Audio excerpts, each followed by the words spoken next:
Good afternoon. Great to see everybody here at practice. I thought we got a lot of really good work in, and now we got a little under 72 hours here to make sure that the players are getting their bodies as well as they can feel this time of year. To be ready to be 1-0. Questions? Have you have a sense of the mood of the team as you anticipate? You've had some tough losses recently. You've seen a sense that they're eager for this opportunity? It's an exciting group. Yeah, it really is. I think it's energizing for the entire program to be out here and watch the way these players have gone through practice, and not just the young players, the older players. I think that everybody in the organization, I think, realizes that the only thing that's going to get us ultimately feeling the way we want to feel is to be 1-0. So we got a tremendous challenge going on the road in conference this week to do that, but we're looking forward to it.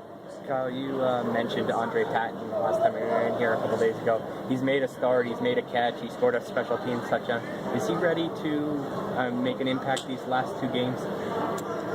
I don't know if you could ever force that, but I think he's preparing to be ready. So the way he's preparing tells me that given the opportunity in the game, that he will make an impact. And I think that's what happened on special teams, even though it was recovering the ball in the end zone. And that might seem like a simple thing, but I think every year, if you look at the highlights or the bloopers at the end of the year, you'll see people who kick it out of the back of the end zone. So it takes a certain degree of composure to get that done. But I know whether or not he has a big game this week or next week, I don't know if that'll be the case. But I know this: he's preparing really well right now. So given the opportunity, it will not surprise me if he has success. Kyle, what have you seen from Chase just in terms of decisions, accuracy, stuff like that? I think he's getting better as the week goes on, and that's the advantage, I think, of being the starter and getting the starters reps as he's gone through the week. Being able to time things up with more reps than he would normally get in a normal practice week in the past. I think he's done a good job. So I'm pleased with the way he's working. I'm pleased with the way Gary's working. But this week will be Chase's opportunity. Now, in each of the past 5 games, you've fallen behind by double digits in the first half. Is that something you've emphasized? Are you going to change things up, just in general terms, to try and get away from that?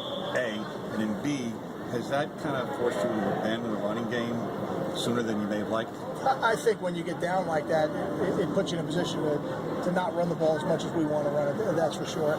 I don't harp on any of those games because they will not have an effect on how we start this game. We're playing a different team with different players, so we have to make sure that what we're practicing this week, we execute it well early in the game, and that's really where our focus is. Our focus is on executing early in the game because that ultimately will lead to what happens later in the game. Have you had to make any combinations in practice to allow Ruhan to play both ways?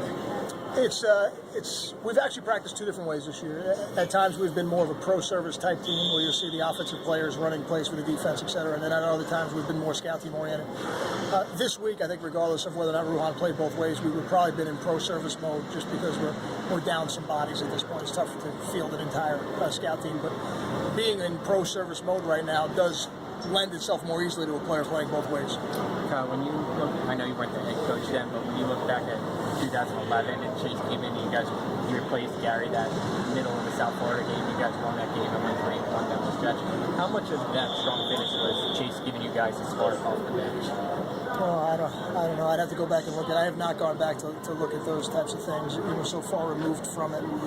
I think whether or not change will be good for us will depend on how well we play on Saturday.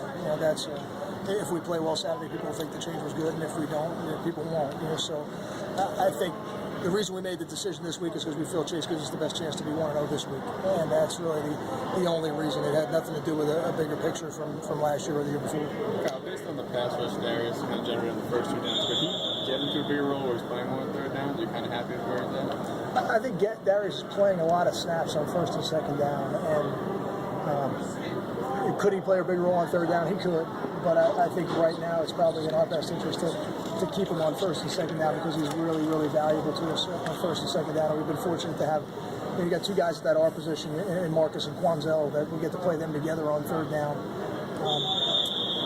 I'm not saying it won't happen, but I think right now for Darius, if we can get everything we're getting at him on 1st and 2nd down, I think we'll be better on defense. How's Gary looking in practice this week? On the field and then also in the meeting rooms and stuff as a captain? Gary's been great in the meeting rooms. He's been great around the facility. None of those things have been a negative in any way. Gary's a competitor. Gary wants to be the starter, as I'm sure every player on the team wants to be the starter.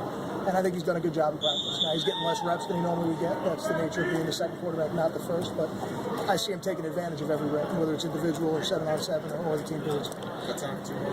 So you haven't started the same starters in defense for 2 straight games once this year. How much has that impacted? And some of it's been personnel decisions, but a lot of it's been injuries. What have the effectiveness of this defense? I think what you're saying is probably indicative of 2 things. One, at times you're not getting the play that you'd like to get at a certain position, so that's an indicator that you're not happy. And the other would be injuries, and then you got to play a player who wasn't first team. And starters are starters for a reason. So, I think we could play better on defense. I think the more consistency, and not just the players who play, but the roles that they have, it will also help us play better defense. Hopefully, a guy like Bruhan now, I think in his 3rd game on defense,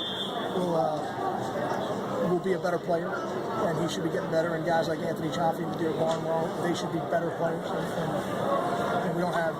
We'll see if DeLon's available to this week. He hasn't been able to practice yet, so I don't know if he'll be available. But certainly, the more consistency you have at each position, the better chance it gives you to improve every week.